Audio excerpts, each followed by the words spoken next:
So introduction tu kidogo kwa wale wenye maybe ni mara ya kwanza kuja kwa show na wale wenye wamepotea sana na wale wenye wamezoea. Tuanze na St. Hannah's Soccer Academies. Academy. Nice, very nice. Kwa majina ni Coach Bryce. First time being here on Dimba desk. So yeah, that's it. Kwa majina mbona unadu hivyo? So relax anga tu. Kwa majina ni Juguna. Na mmezoea kuniona. Zoea hiyo sauti. Zoea hiyo sauti. Chef Wesley,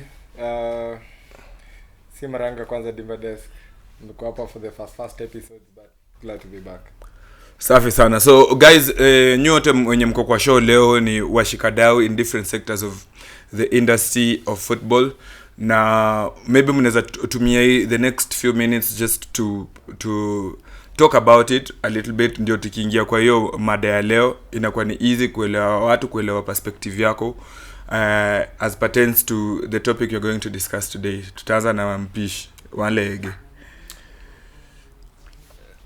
So been in the soccer industry as a player, now probably going to be in different capacities, but I feel like in phase poa sana ya Kenyan football where tuna get a change in terms of management. We're going to a different era and we hope that change will come, and change should come from kutoka huku chini ikienda juu na pia juu wakirekebisha. Unaona, let's push for betterment of Kenyan football, at least so that our players can be seen. When our football is better, our players are going to be seen and recognized, and we get to sell more out there, and we get to perform better out there. I think that's all. Just to echo a bit about what Wes has said. Unasema yours is to echo. Mine is to just add something small. Lakini yeah, I've also been in the industry as a stakeholder on both sides of the wall, as a player. Hey. Nilikuwa nacheza liga. Your time haikuwa inaitwa county, ilikuwa inaitwa divisional. Watu wa FC Phoenix big up. Wanaweza kuambia wenye wata comment position gani. I feel kama hii utility, lakini sana hapo defense. FC Phoenix ni wapi? Tunacheza tu huko Ngong Road. Sana hizo sides za Woodley, hiyo ndio tulikuwa. But we were very mobile juu tulikuwa tu tumeanzisha tu si kama boy. Captain alikuwa nani? Jamaa anaitwa Pala, ended up playing. I played for Phoenix. Yeah. You played for Phoenix. Yeah. Pala ulikuwa unamkumbuka? Hata Abuga, we started with them. Mwambie. So siji kukuona. Ulikuwa hapo tukianza. Yes, when Phoenix started. Coach Busolo. Yes. Haukuwa hapo tukianza. I was. The first ever season. Yeah, tukitoka from Ujuzi to Phoenix. Yes. I was there as well. You are not there. As well. Nikuonyesha picha. Photographic evidence. Team photo. Evidence ndio iko hii karatasi. Ndio hii toa karatasi tuone. Simu iko pale. Tunaweza search online. Mimi niko na picha jezi ya kala ya black. Hiyo ndio ilikuwa kiti yetu ya kwanza. Nikienda sasa hii Jude pale on Instagram nitaona. Masaa kuna mkumbuka. I remember all those people. Wewe ndio sikumbuki mbona. Most of the time I was a sub. Nasema ready. We, nikienda sasa on Instagram nitapata. Facebook yangu. Leta nikuonyeshe. About Omala. Karani about saidia simu yake. Saidia simu yake hapa. Huyu jamaa lazima tukerada.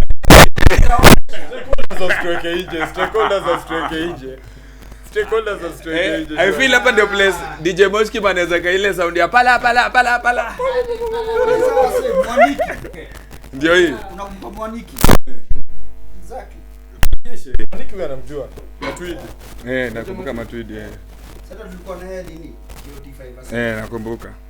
But sasa wase former players na ma legends kwa sababu sasa tukibishana hapa na mimi niko na evidence. At on both sides of the wall, ukanishtua kwanza. Ukapick my concentration sasa nikasema. Mimi nilisample 22 constituents. Open the door. Yeah, but as I search for it, as I was saying, like there's a lot that needs to be done. I know we've had our fair share of challenges as as a country. The problem with us as a country, na hii ni kitu systemic, it's not even about the players, about the staff, that our football is politics. Ni kama national politics, because nobody is appointed by virtue of merit. Everybody is appointed by how many people like you, from the chairman to the branches. So it means that we don't have the most competent people in charge. We just have the people who everybody likes the most, who got everyone to like them. And that now becomes a problem, because sasa you can't hold that person accountable. Because yako na pool yake ana KPI ati unaweza mwambia do this ama utaenda home. Juu yeye anajua si lazima aende home, achakosea mtu watu walimuelect hajawakosea. So I feel like once we now start having those types of conversations where people are held accountable. Okay, you are appointed head of this and that committee. What did you do? Isikuwe ati mimi ni mtu wa nani ama nani na nani. Inakuwa sasa mambo inakuwa ngumu. Facebook imepotea? No, iko. Pole. The meantime Bryce answer. The meantime Kochare. Like Great Jay-Z once said, allow me to reintroduce myself. So jina langu ni Coach Bryce, aka Mwandihi ama Techniques. I have more than half a decade in coaching experience ya development football. So ilianza jokes. Initially I was a player at Commercial FC. By then ilikuwa Division 1. You were coached by this mzungu guy alikuwa anaitwa Tim Bright, former Thika United coach. Then after hapo I think alibuy team, then akakuwa head coach. So as a way of payment ama appreciation, niliamua the serious players juu in a team definitely lazima kuna wale wakusumbua and all that, atatupatia some coaching sessions at least ingiza kitu kidogo mfuko. By then nakumbuka nilikuwa second year pale KU na ilikuwa long holiday and a man must survive. So that is how my coaching experience started. From Brighton I went to Soccer Talent and I've been there for the past 3 years. From Soccer Talent I've also diversified into other fields, coaching schools. Kama leo unaona nimekuja nipiga jezi ya St. Anna's Soccer Academy. Hiyo ni Anna's ama Hannah's? Unajua kila saa ukisema unanipoteza.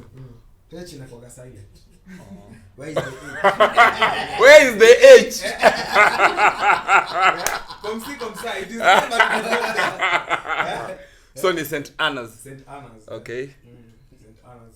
Kuna branches kadhaa. Runda, Karen, yengine Ngongod. Yeah. So apart from that, nimekuwa pia mchezaji like I've mentioned, and that is all I have to say for now. Sa wewe umepata nini team mlikuwa unacheza? Evidence ndio iko hii kala. Do you know the funny thing? Niko kwa hii picha na unioni. Wallahi. Wewe ndio niko kwa hii picha na unioni. Wacha ya sample. Acha nikutafuta. Na utakosaje kwa Josh na ndio huyo hapa? Uone hiyo kisogo. Hakuna kisogo, unanga kisogo. Kisogo gani? Kisogo nyandu. Ana kisogo nyandu. Ana na si West ndio huyo hapa katikati. Si ndio? Ndio West hapa. Lakini wewe hajajua ni mimi. Hivyo hata mimi nione. Igemelishaje. I think tulipigwa. Tulishinda 2-1. Tulipiga bao 2. Wakumbuka huyu mnaija hapo ana track. Onyesha pia na niko chare aone. Umeona West na umeona nani? Nilicheza kimoja na Josh. Yaani wewe nikumbuka. But West ulikuwa unaanza bench. Hata mimi siko namkumbuka. But ulikuwa unaanza bench bunge. Mimi nilikuwa tu na effort talent. Like mimi nilikuwa kama Mourinho. Unajua nani alikuwa anacheza kwake? Jamaa mwingine hapo light skin. Akanajua. Alikuwa ball ba. Unakumbuka tukienda friendly Liberty na akina Olunga. Uboya akajifanya ameumia, nikaenda huko kufungua mabao kaa zote. Ulipigwa machobo Mingi sana. Zongoumia. Alipotana na Olunga bado yeye unichekelea. Jua mambo alikufanyia. Vibaya sana. Sawa, tukianza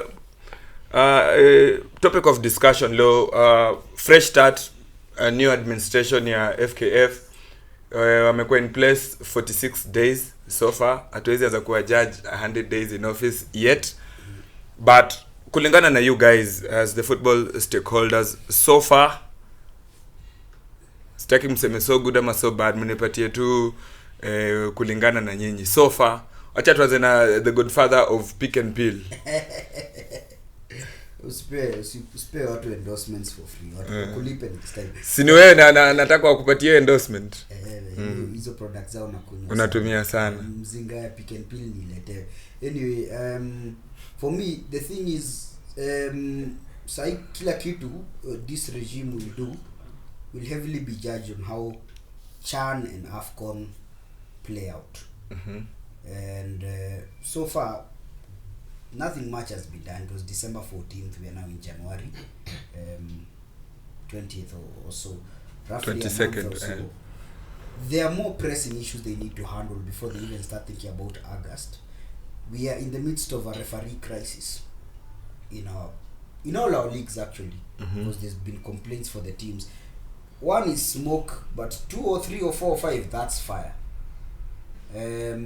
Second, we are in the midst of a security crisis in our football, because we are seeing scenarios where even in the second division, clubs are struggling to find adequate security and protect players and officials and even fans. So we are looking at a scenario in which we are hosting a major international tournament in 6 months. Are we going to repeat these same mistakes we are doing here on that stage? On the big stage. Case study. Let's say Kenya finish top of their group, play the rest of their games at home, have a quarter-final here against Tanzania. Will you assure the Tanzanian fans safety, or whatever team it is, will you assure them safety? Or will there be some ugly scenes? The reason I'm saying some of these things is not because I am a prophet of doom. I want things to work out well, but they have to be said ndio zitokee vizuri. So Morocco itakuwa number 2. We have to be proactive. That's besides the point. We have to be proactive in the way we think about the challenges that are coming. But the more immediate thing is referees, security. Those are technical issues, and I think once a technical committee is put in place, those are things that they can solve. Then the most pressing issue, how do we get back the private sector to invest more and more into this game? Hussein's main campaign, or rather the main allure of his campaign was, you're saying, I'm coming with people who are interested and they love this football, but they're not investing because the current regime is a bit, wishy-washy. So we now want to see these people coming. We want to see people plow money into our league. We want to see NSL on TV. We want to see the Women's Premier League on TV. We want to see clubs not folding. In the past 1 month or so, 2 women's clubs are folded. Wadadia and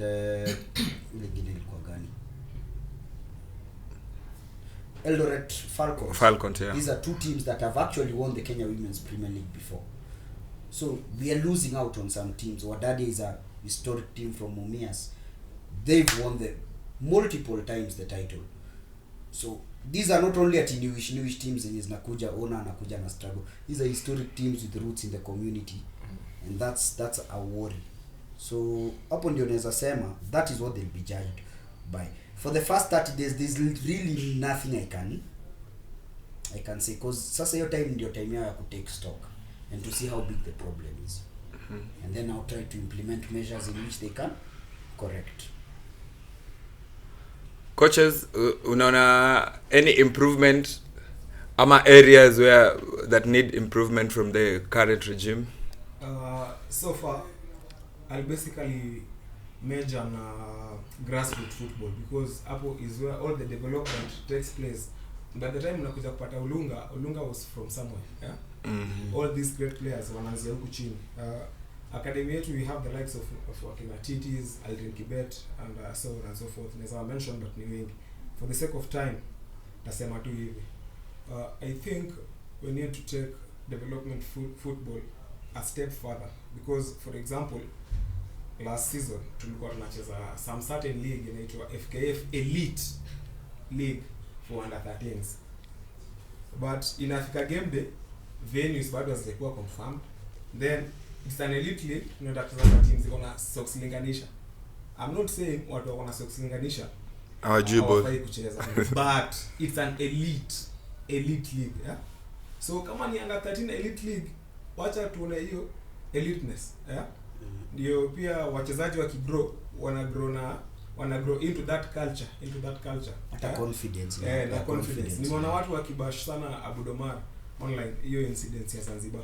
Some are saying he was right, majority are saying he was hiyo kitu iko na a lot of interpretations, a lot of ambiguity, ndio. So the moment tunachukua development football to grassroots all the way from under 7 up to around under 17 under 21, inakuwa easy.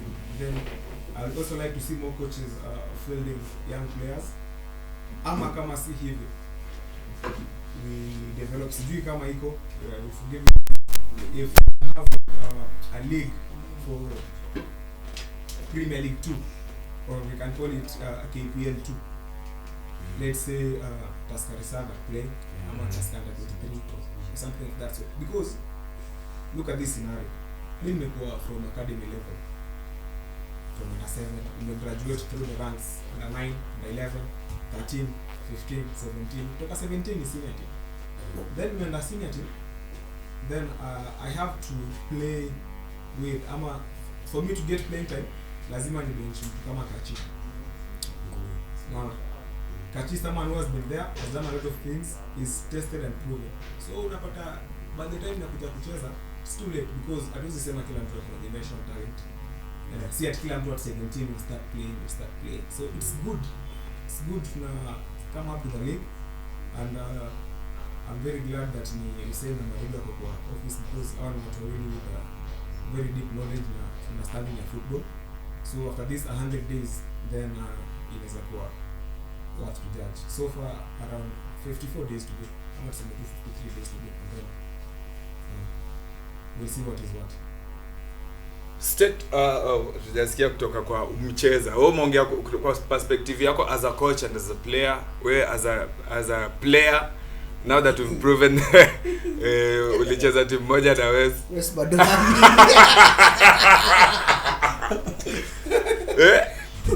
no ulizaje kwa nitatumia hiyo picha mweke kwa hiyo video tukidiscuss hiyo kitu, ndio watu waone atuongelee kitu, wasidhani ati tunabahatisha. So umeongea kwa perspective yako as a player na pia also as someone who's worked in administration, and also from the media point of view. Na hata kabla Wesa aseme Kenya anasema kitu pia naweza taka tu kuadd hapo on story ya the junior leagues. Lazima pia tuone mtaratara fulani ikifuata, because that under 13 elite league I had when it was being launched on Juja Prep, na ilikuwa na mashamba. After that I didn't know if teams were playing or not. Kumbe zilikuwa zinachezwa. Yani unapata okay, unaenda different areas, wanacheza different leagues, hata ujui kanza FKF ama si za FKF, na FKF ya huku ina organize kitu haifanani na hii nyingine. So I would like a scenario in which that has uniformity, and then pia just to pick up on what Bryce said, pia watu wapewe resources to the extent that teams that has worry sana about things like uniform ama ball ama nini. Kan ni kutafuta sponsors, unatafuta pia sponsors of vitu kama hizo. Yeah.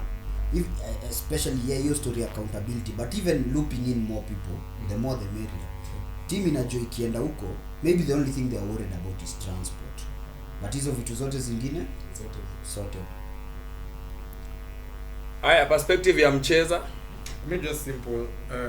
He's made good appointments the first days. So Nedi take over a very good role, and Nedi is a senior player in women's football. I've seen a lot of good appointments in the offices. I don't remember the exact names, but I saw a good number of good appointments. Yeah. And we also even talk of Denis Olesh joining office today. Yeah. So I hope us amateur job.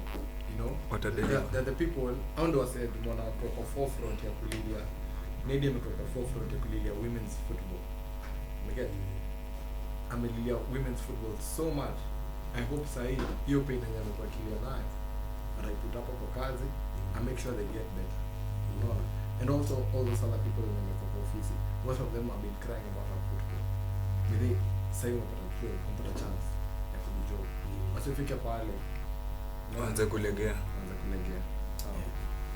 So according to the new president, anasema manifesto yake ina revolve around 3 key pillars: the past, the present and the future. yeye inamaanisha wachezaji waliicheza, wenye wanacheza sahi na wenye wataka kucheza.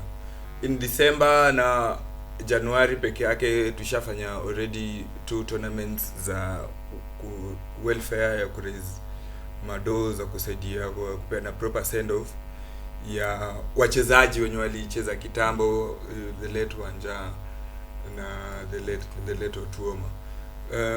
Have you had any talks of maybe something being put in place ya kuhakikisha welfare in such a way that hata kama tunataka kuweka such tournaments zikuwe tu maybe za kucelebrate their lives na si ati imekwama mahali kuna kitu imeshindwa kufanyikana, sasa lazima wasi watokee wacheze tournament ndio kitu ifanyike? Because nilionadi ya Otuoma, Mariga was there, and Wanyama walikuwa pale, kina Jamal wakikuja, ma legends wakikuja kuicheza. Ulikuwa? Lakini baadaye gani? Sisi tumekuwa hapa hadi usiku mzee, hatukukuona. Una operate aje? Hadi Bryce timu yako by the way league ya final. League ya final. Niko hapo. So, hebu niambie kama maybe wange pick one of you guys hapa hivi wenye mmeketi kwa the desk tonight, this evening, mwambie what measures can be put in place kuhakikisha welfare ya wachezaji past, present and future imeshughulikiwa. I think bado tu kwa welfare ilikuwa imetake long after ule kijana alitoka Sharks, Joffrey Ochieng, before afanyiwe it took pia kelele nyingi online and everything before something was done about it. Ulio Wanzala pia kuna ule boy wa Spitfire pia kuna ule the guy who was the first choice goalkeeper wa Spitfire. He got a very debilitating knee injury zile ma ACL and he needed surgery. Hiyo ni ile hata aliambiwa it can't heal on its own, you need surgery complete. Na sasa Spitfire ni timu ya jeshi, so technically they even have their own office, they even have their own hospital, but they still haven't done that surgery for him, and it's very sad because hata yeye sana anasema hata mimi namtumikia kiacha ball. So kuna hizo vitu. Bryce umekuwa na injury before, ukafanya surgery, I think everything ilikuwa out of your pocket. Where's surgery yako ya tatu ama ya pili? Nile nyo livunjwa magoti na ule kipa huko Mumias ati unaenda kushinda nini? Ile ilikuwa minor operation. Sinaona. Hizo ni mbili, si ndio? So mkiulizwa Bryce, ni measures gani zinaweza kuwa put in place kuhakikisha amusafa a lot of heart ya kimfuko when it comes to kushughulikia vitu kama hizo, ama welfare yako ama ya Wanzala? Of course Wanzala na Joffrey yao ilishughulikiwa, ama mchezaji wa Spitfire. Nini, what can be put in place according to you guys? From my own perspective, one, naweza sema hivi, wachezaji watafute their own insurance. Inaweza sound more, but it's only 500 a month. The lowest.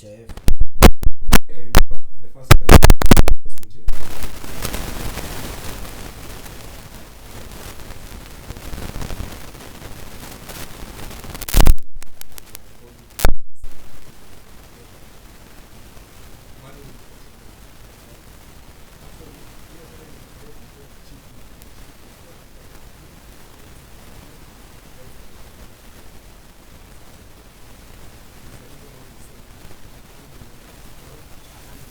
It is said, a hungry man is an angry man. The only way tunaweza come up na solution ni ku make sure pockets za wachezaji ziko poa, especially hapo top level. It's so sad kuona mchezaji wa top level ako in a top team then ameumia and it's taking ages kufanywa maybe a surgical procedure. Haifai hivyo hata kidogo. To be immediate. It has to be immediate. Ni kama EPL hata half time msee akiumia arudi kwa bench, unapelekwa dressing room, mafizi wanaanza kuangalia kuassess the situation. Hiyo ndio direction tunafaa kutake because hapa Kenya huwezi sema ati teams hazina do. Teams ziko na do, but now the management of funds na appropriation are they done in the correct manner with the correct people? Ama what happens? Is there accountability, especially kwa goal collection?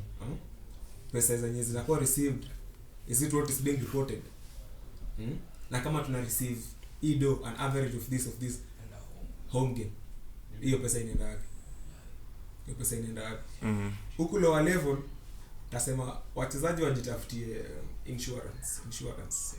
Definitely football is a contact sport. Na the last I checked, you only need like 500 bob a month. 500 bob. Teams mingi kuanzia Div 2 zinapeana allowance.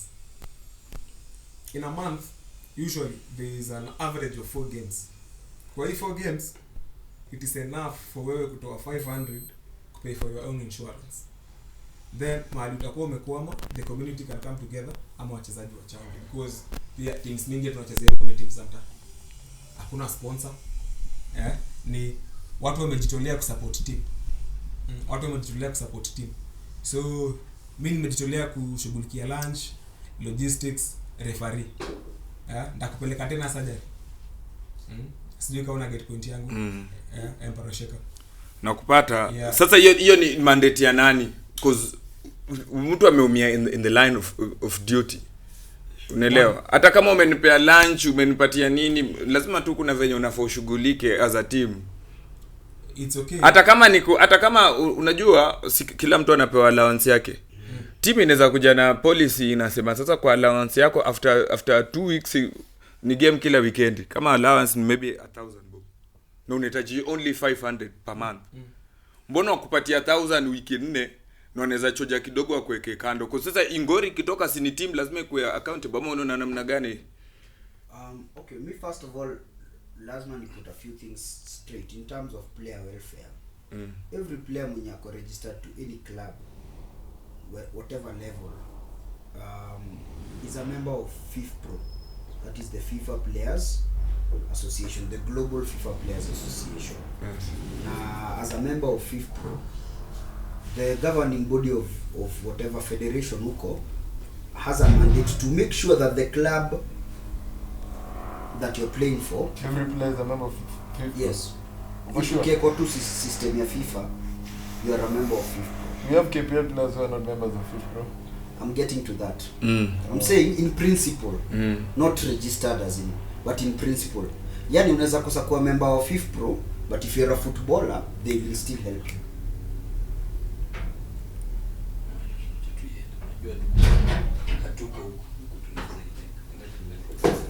In principle, you don't, for example, FIFPro's agent or rather FIFPro's body in Kenya is KEFO, the Kenya Footballers Welfare Association. DY. FIFPro's member, or rather FIFPro's umbrella body in Kenya is KEFO, Kenya Footballers Welfare Association. You can be a player and you're not a member of KEFO, but if there's a situation in which KEFO can help you, they can. For example, if you guys remember Davis Agesa, Sayako currently at Naivas FC. The time he was at City Stars, at time he was at Thika. He was flying high akicheza huku locally. Some unscrupulous agent took him to Malaysia and told him, hey, I found a club there for you. Kufika huko, the club refused to sign him after he had trained with them for like 2 or 3 days. And the agent disappeared, and the agent had his passport. So he's stranded in a foreign country. He knows no one. There's no language. So he reached out to his people here.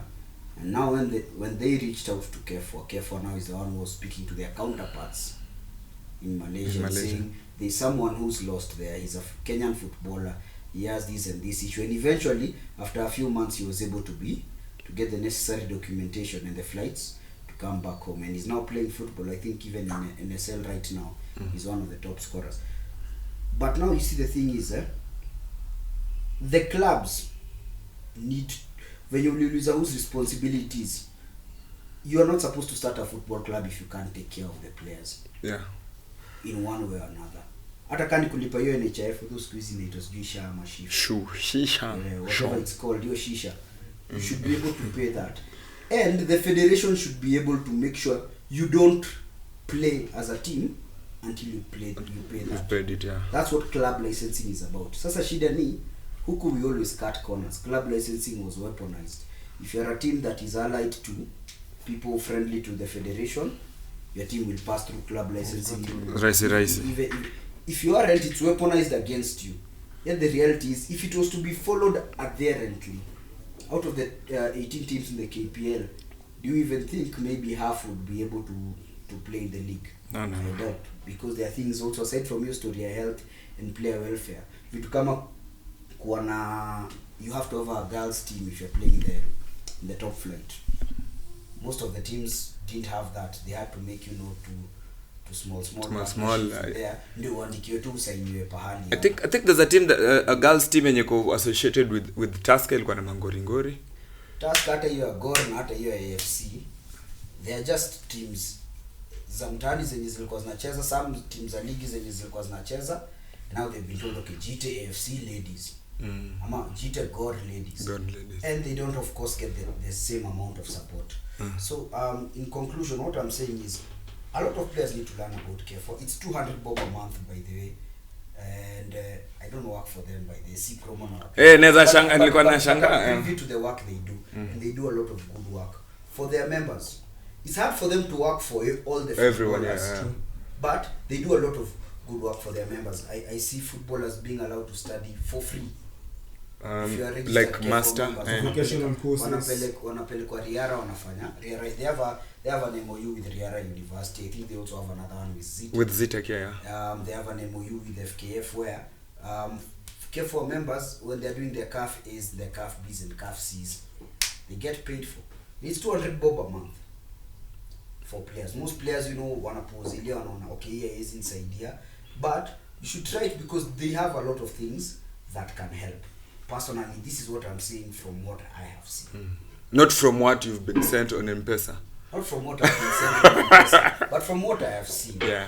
And aside from that, still I'm saying the mandate, and my main point is the mandate of helping players strongly and mainly relies on whoever is playing them. You can't hire somebody to do a job then akiumia kwa hiyo job. Anamwambia nje. Mbona hauna sha. Football team if you can't give at least a bit of cover to somebody in a physical sport. So the long and short of that point ni kwamba kitu ya kwanza teams zipitie club licensing na the right way. Si kucut through corners. Exactly. Kitu ya pili, teams zihakikisha wachezaji wao wote wako na shifsha she. Hiyo ndio inafaa kwa ya kwanza. So shifsha she. So then club licensing to make sure. So FKF ihakikishe kwanza teams ziko na wachezaji wao wako na shifsha shoe. Si ndio? Ya pili, club licensing muhimu without cutting corners. And then ya tatu, as a player, watch out for Kefwa. Na kama uko na extra change kwa mfuko wako, 200 bob a month, tuma kule. Hiyo itasaidia sana. Na ukiwa pia na shida unaongelesha, they are the legal representatives for you people by FIFA. Yeah.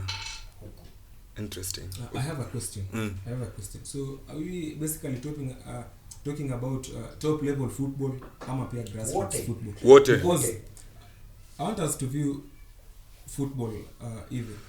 There is football as it should be and football as it is. Yes. I want us to look at football as it is. Yes. So there's this team in sub-county. The farthest they are going, the farthest they are using, the highest they are using for transport in a match is 3,000. Yes. Then players are being told come. On some days we have lunch. Lunch, the maximum they use maybe 1,500. Yeah. And then the referee maybe let's say 1,000 or it's usually around 1,100. So 1,100 plus 1,000, hiyo ni 2,200. Plus 3,000, 5,200 in a match week. And then injuries haichagui unacheza sub county ama top level. You can just stay as ACL as well. So umetea ACL. Ku repair ACL maybe probably around more than 350. Huyu mchezaji sub county probably ni minor. Yes. Minor because minor aje as in most people play sub county ni young. Atakwambia si lakini sasa utachezaje ball utaregister kuna venye unaweza register mchezaji underage consent ya mzazi. You only need a birth certificate and a consent letter. Like my son is 17 years old amemaliza form 4 acha cheza sub. Ule wa nini? Congratulations man. You're doing well. Nilianza hii shughuli kitambo. Kama uko mdogo si ndio? Ulianza kama bado uko mdogo. So nataka tufike sasa kwa your point because I see where you're going with this, yeah. So it's very hard for sub-county team to offer cover for their players. It is not. It is for me. How much is an affiliation fee for sub-county? I think 30k. 30k. How much is the money for cards? 300 by 30. 9k. 9k. Kwanza sasa ni punch. Cards sub-county ni around 500. It's how I matter 500 by 30 players. 15. 45k. So, how much is one player's insurance? Punch. By 30 players. You need to remember. 15. No, this is what I'm trying to tell you. It's the responsibility of the club to make sure these players have a valid insurance. Do you know why? If you go back to Kefa, who? Not the player. The club. So it's the responsibility. I matter whether top level can get high insurance.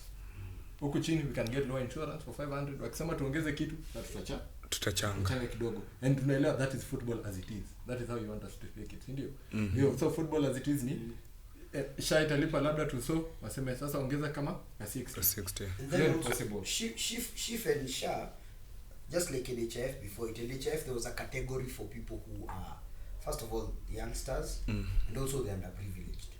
Watu wakilipa punch au walikuwa wanalipa kitu kama 200 ama so tatu. So if you have let's say watu your county or sub county, you find in a team of 30 players maybe even 20 are only paying 200 per month. The thing here is, as I said before, it might sound harsh, especially to people who are just starting football clubs and just have that dream what to wacheze. But you see, this person who you're telling to play is basically under your employ. Yeah. Basically is putting their life. Ni kama wanaumia in the line of duty. Kufa kwa pitch. So they are basically putting their life in your hands. So if you can't sit down and just do that whole mathematic, na uichore tu vizuri na useme okay. Per month, per month, let's say out of my players, let's say I have 20 players and I'm buying punch, per month I will have a bill of 20k. And you factor in that into your budget, then perhaps you're not as good a club owner as you think you are. Yeah. Because hata mimi saa tuseme nitumie kiatu na nitembee nayo hadi huko juu pale kuna vumbi. When I get back home, I'll clean it again because I need to utahitaji tena kesho. Nice. So why do you now need to see the players as somebody who, okay, yes, it's okay, you're starting, you're struggling, you're giving them an opportunity, but the reality is injuries are inevitable. There is no team, I'm sure all of these guys when you're wamecheza and even in the teams they watch, there is no team that goes a whole season without at least one serious injury. And a player may end up for like 5, 6, 7 months or even more operations. So because I remember NHIF was so good na nashangaa mbona alitoa hiyo kitu, but that's a conversation for another. Yes, sasa tutaingia ndani ya siasa. There was a guy to niliwahi check alipata like a double fracture ya mguu, but because his payments in NHIF were up to date and the public hospital he had chosen, the hospital he had chosen for NHIF actually had a specialist wa hizo vitu. He got his operation, he got rehab, he got physiotherapy almost free of charge. So I think Bryce akona point pia tukimwangalia pia as a coach na mtu mwenye anataka kupanga. Ndio hii budget ni kubwa, but tunasema tu going forward, if you care about your players and their welfare, hiyo ni kitu unafaa kufactor in kwa budget yako. Kama unaweza pata few coins za lunch na fare, usikose a few coins za kuweka za insurance, itasaidia sana. Hata ukienda kuargue huko nje ni easy ukiargue ukisema na walipianga insurance. So tukimalizia I think tuna just a few minutes naonyesha hapa time yetu imeenda sana.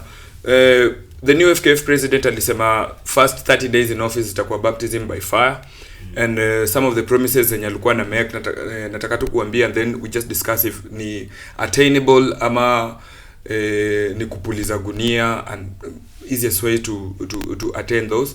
Ya kwanza alisema kitu ya kwanza kabisa alikuwa amesema ni infrastructure ya Kenya imedwindle kabisa kutoka ligi ya juu hadi ya chini kabisa for the longest since the other regime. Infrastructure imekuwa ni noma, na suggestion yake ama manifesto yake ilikuwa inasema for every county at least 2 or 3 eco-friendly pitches zenye zina hold 5,000 to 10,000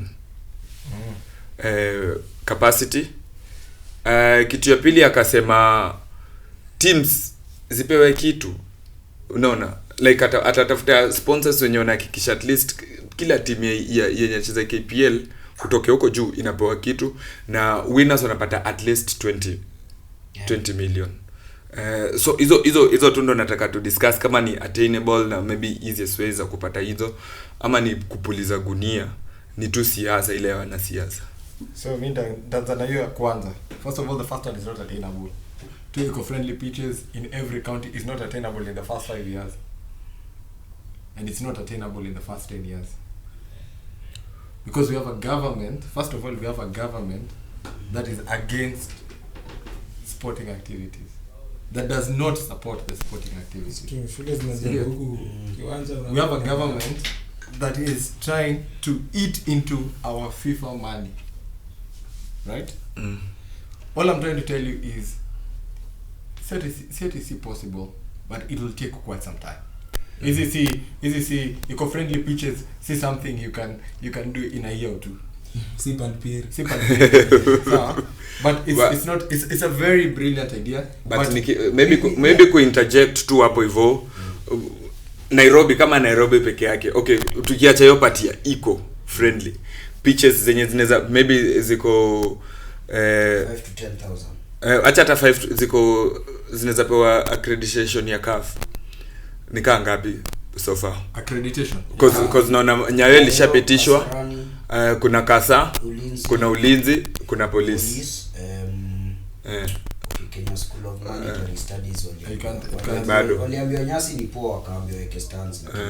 But so kuna bado kuna talanta hele na come through those nafika like 5. Unielewa? Mashuri Foundation iko Kajiado. Unaona like okay ni attainable, lakini si ati tunasema ni hizo ndio zenye president tu. Like in Nairobi tumesha Okay, let me politely disagree with Wes in the sense that not about the government but about the fact that it cannot be done. It can, but it needs someone to start it. Yeah. So the timeline is not important. The process of starting it, the timeline was a promise, and promises sometimes can, but the starting of that conversation, because you'll agree with me, look at a place called Western. All of those counties that are there, those are people that love football. Yeah. And technically they have the facilities, they just need to be, but they don't own the land, and government is recollecting land. Najua. Yeah. What I'm trying to say is the people, or rather there are places where it's easier to execute, and there are some that it's not. For example, Marsabit, how do you go about that? That's what I said. Every county is not possible. Mandera, okay, Garissa County, I've seen the Garissa have been working on their stadium, but aside from that, so it's not impossible, but it's a lot of work, and it needs to be started. So if he starts it and leaves it in progress, someone else, that will still be a win, because at least kuna mtu ameanzisha, as opposed to it just being an idea on paper. Just to finish also now on my same response on that. Yeah, sponsorship prize money, I have had some murmurings, but mimi, I don't want to be a rumor monger. Utaki tabia zako za last year I don't want to do shaker type. Yeah. Umerudisha. Remember, this is not necessarily a new phenomenon. Even under Supersport there was a lot of money for the winner. So I expect that to come back easier than all those other promises. Josh, 20 million tutapewa. Where do you go? Yeah, but for me it's and what about the 10 million per KPL team? Gumu. 10 million for awards ama for just sponsorship. Like kila team inafaa kuwa na at least 10 ya kuisukuma kwa season. But you see that's what happens when you have a title sponsor. For example, you remember when the KPL was the Tusker Premier League. Yeah. Tusker used to give a pot. Now they give a joint pot na teams na gawana. Tusker, just to be named sponsor, used to give 50 million a season. That was now divided amongst the 16 teams at that time. According to Uzito. You're in a push because you will divide. I think it was coming to maybe something like 4-5M hapo pahali. You would find unapewa let's say 2M season ikianza inakusukuma vizuri. Half season na half season unapewa hiyo mita 2. Sport pesa the same. So that will be solved once we get a title sponsor. Na bado anaweza solve pia hiyo story ya winner. Ya winner pia. Because also now look also at a aspect ya FIFA fans which West pointed out. Remember in 2017 we were beneficiaries of the FIFA forward funds for developing countries. Ndio tulikuwa tunapewa.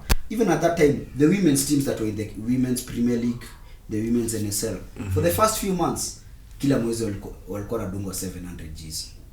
And that for women's team is a huge boost. Even for any team that's a huge boost because it can help you in logistics. And all of a sudden ikapotea. So the reality is there is money if it is used in the right way that it's supposed to be used. Some of these things that we see are very far will be very close. But if mtu anachukua hizi zingine anaziweka hapa, it will be a problem. So now once we get to that position in which we now start seeing how funds are handled, some of these things will start changing. Personally for me it's my dream that I was seeing juzi matimu za TZ bana wanakataa transfer deal ya player moja 40M. Mimi nafikiria hapa El Grande Bidco. By the way mlipeana nani Musa na ngapi?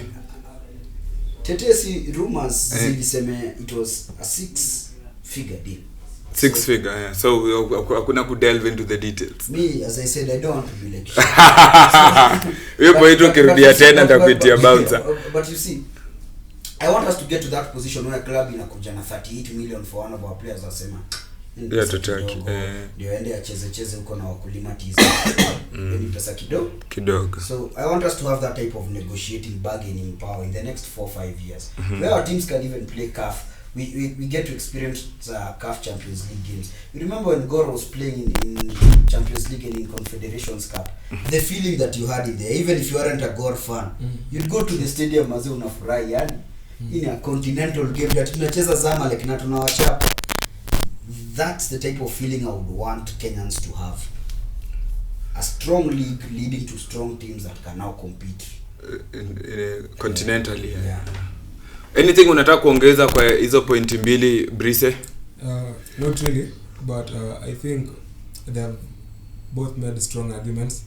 Kama hiyo I think hiyo ya every 2 facilities for every county itakuwa a bit mbadala, because some I'm not being biased, ni vile vitu ziko, some counties play more football than other counties. So for example sasa Josh, sasa penye sisi tunacheza ball mingi kuliko uko nini kwenye hapa hivi Kiambu hapa Kentwood. Kiambu lakini ina matimu. Tunakambu something kaka you play at a higher level. That I agree, like you know KPL teams, Kenya women's teams. But there's also a lot of interest. But nyinyi mashinani and I'm not speaking this as a resident of Kiambu. Just generally a lot of places outside Nairobi. I think you should tell people mashinani watu wanapenda ball. Wanapenda ball, yeah. And if you want a good example, look at 3K. No, unajua shida ni huyo anafikiria Kiambu ni Kiambu town. 3K anafikiria huko kwenye Runda. 29,000 square kilometers. Anyway. But kwenye si ni Runda. Mimi kwangu ni Kiambu. Bigger cricket massive. Naangalia hivi stadium nikiamka. Anyway, unaangalia like Embu when 3KFC were promoted, you see the amount of people that come to the grounds. Wanapata 100k and above get collections. Wakona passionate fans wanaweza piga hadi ref, although we are not encouraging that behavior. Na hapo tu kwa hiyo point 100k amwezi toa tu 5000 mkapatia polisi wawili. Si polisi wawili msee inahitajika kwa crowd ya watu kama 5,000-6,000. You don't, 2 policemen, what will they do? Unadhani polisi wanakuanga security team? Sasa pale atakuwa na mmoja. Unaanza kuleta hata stewards na vitu kama hizo. Check, unadhani federation atakanga mapolisi wangapi, Josh, according to you? No, what happens is stadiums and teams are classified based on the level of threat. So for example, Gor na AFC kuna a certain expectation of how many policemen should be there. Kirigiti Gor versus Bidco.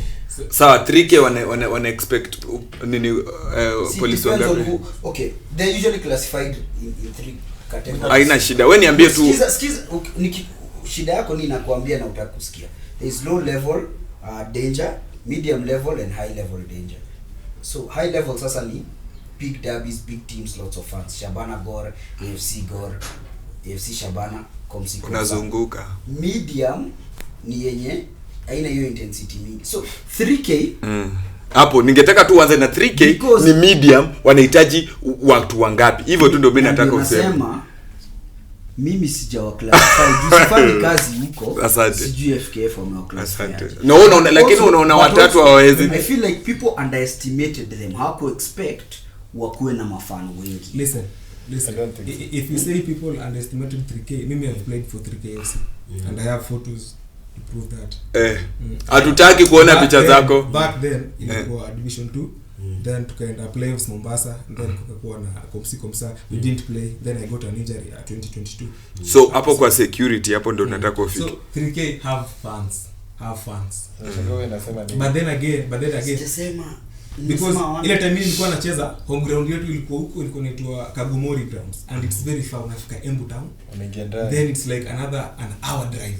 Alafu there's a favorite site ilikuwa tunaanza side ya huko hata kidogo ilikuwa mabonde so for staff tuna raid in na mafans so hapo kwa security 3K inafaa tu provide enough security, but then again fans wa 3K si rowdy because in the first instance in a very long time.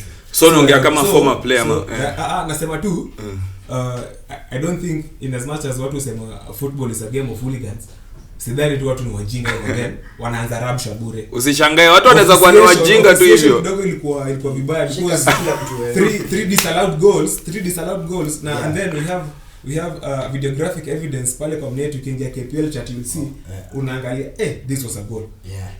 According to who? Anyway, tukimalizia last words, nataka tu mnanipatia last word na prediction yako ya top 4 ya KPL this season. Now in very few words, jamaa, unajua nyinyi wote hapa ni storyteller, just very few words. Hawezi kwa mviri. Wewe ni nani? Kofi Olomide. Acha tuanze na Josh, joendo na story ndefu. Tusker, KCB, Gor, Police in that specific order. I'll go with Tusker, KCB, Gor, but hapo Sofapaka, I think Sofapaka wamekam vizuri. Saizi wako in 5th place or something. Bila coach utati. Yes, Sofapaka are in 5th place na in the previous wamekuwa struggle na tunajua Dimba, so Sofapaka hapo top 4. Yes. Tusker, Police, Gor, AFC. So Sofapaka, unajua tutawa hold accountable you guys. Because Sofapaka yenyewe ameshaipiganisha na ukuta sahi. AFC lilipa so amelipa ndio maana wamewin leo 4-2. Anyway, mazena washukuru guys for coming through. I hope mta make time tena masaa nyingine mtokee tupige hii shughuli tena. Tunaambia mazee shughuli tunapigia hapa ndani ya CMG Posh Media Studios. Yaani mara 2-3 unatokea hapa hivi tunakusort mambo ya videography, photography, kama unataka jingle, unataka kutoa muziki, unataka DJ, unataka sound system, PA system.